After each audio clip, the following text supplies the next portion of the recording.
अस्सलाम वालेकुम warahmatullahi wabarakatuh। मैं खाकिर, आप देख रहे हैं मेरा यूट्यूब चैनल।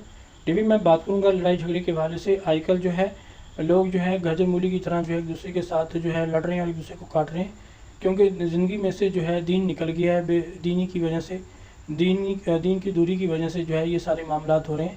जब ज़िंदगी के अंदर दीन होगा तो कभी भी बंदा ऐसा जो है लड़ाई झगड़ा नहीं करेगा, क्योंकि लड़ाई झगड़ा करना जो है ये अच्छी बात नहीं है, ये बहुत ही जो है बुरी बात है।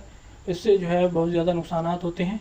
तो लेकिन नबी सल्लल्लाहु अलैहि वसल्लम का फरमान है, जब दो बंदे आपस में लड़ें, एक बंदा हक पे रहते हुए जो है अपने आप को नीचा कर ले, अपने आप को झुका दे और लड़ाई को ख़त्म करने की कोशिश करे, तो उसकी शान में कभी भी कमी नहीं आएगी।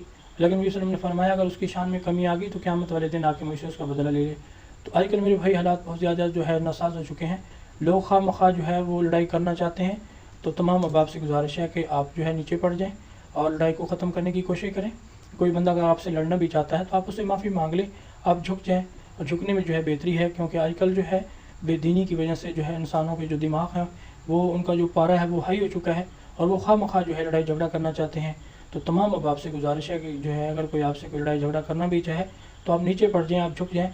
झुकता वही है वो जो ज़िंदा होता है, अकड़ता हुआ है जो मुर्दा होता है। तो इंशाल्लाह उम्मीद करता हूँ कि तमाम अहबाब जो है लड़ाई झगड़े से बचने की कोशिश करेंगे। इंशाल्लाह मैं भी बचने की कोशिश करूँगा, आप भी करेंगे इंशाल्लाह। जी बहुत शुक्रिया, जज़ाकुमुल्लाह खैर।